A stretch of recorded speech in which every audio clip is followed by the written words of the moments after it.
आपके किसी कर्म से गुरु के हृदय में स्थान बन गया तो आपका मंगल हो गया। बस आपको साधन भजन कहाँ करना फिर। ऐसे समाधि खोजते आ जाएगी, ये हमारा अनुभव है। सेवा को आप कम मत समझिए। अब मैंने कई कथा सुनाई है, अभी फिर सुना देंगे, नए लोग आए लड़के।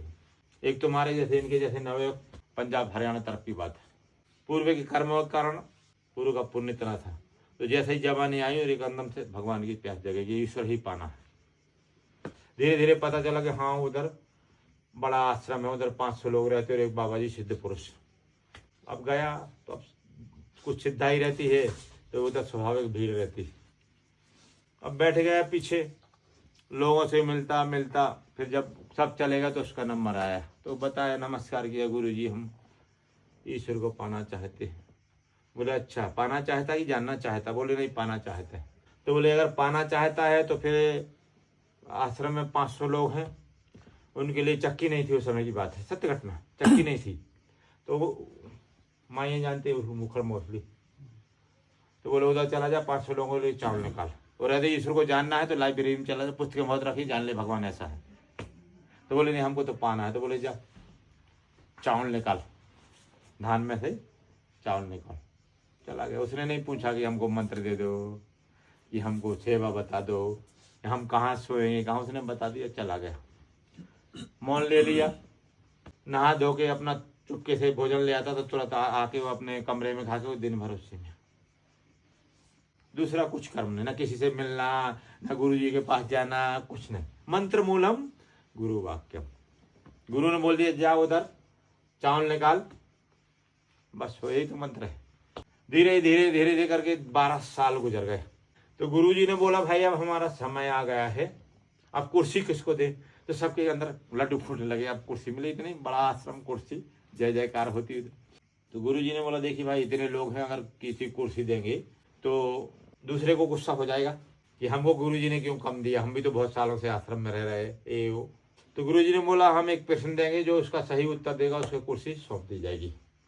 और गुरु जी ने बोला ये प्रश्न लिख दीजिए ब्लैक बोर्ड पे। आश्रम में ब्लैक बोर्ड लगा था कि मन पे जो धूल लगी है उसको कैसे सफाई किया जाए, ये प्रश्न है, इसका उत्तर जो लिखे उसका नाम लिख देने का। और गुरु जी अपने चले गए अपनी कुटिया में। तो सब इकट्ठे हो गए, बदमाश हो पास।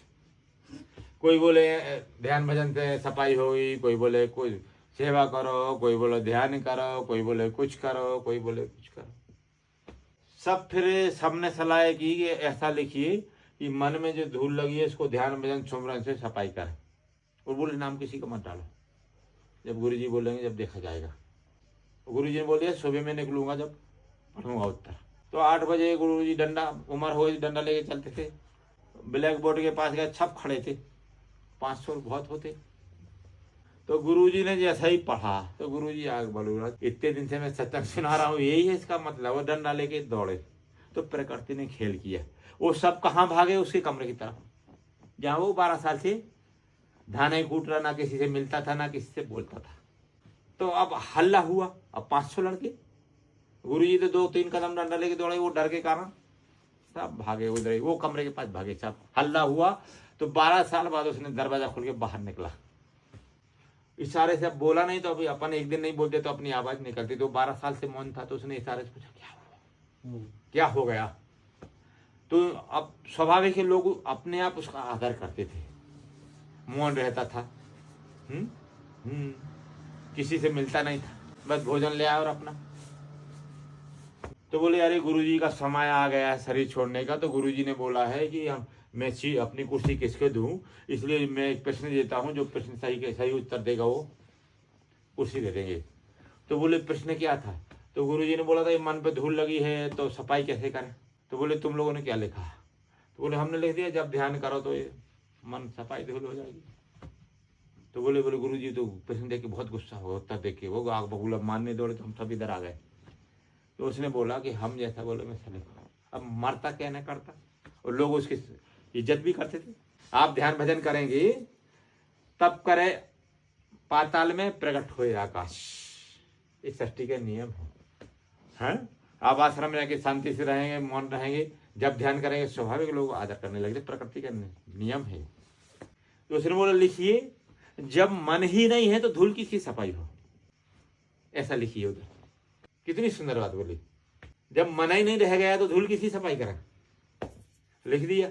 अब दूसरे दिन गुरुजी आए, सब खड़े थे, तो गुरुजी ने देखा, तो गुरुजी प्रसाद, वो तो सब जानते थे, उसके लिए तो लीला की थी ना उनने, तो वो अनजान बन के बोले किसने लिखा है, तो अब झूठ नहीं बोल सकते, गुरुजी सब जानते। ऐसे गुरुजी नहीं थे कि ऊपर ऊपर, वो तो अंतर्यामी थे, क्योंकि ईश्वर से एक थे तो कुछ छुपा नहीं था उनसे। तो बोले बुलाओ कौन है, तो वो आया, तो उन्होंने गले लगा लिया, बोले बेटा तेरा काम अब हो गया, तेरा मन अब नहीं रहा, जब मन ही नहीं है तो धूल की सी सफाई करेंगे।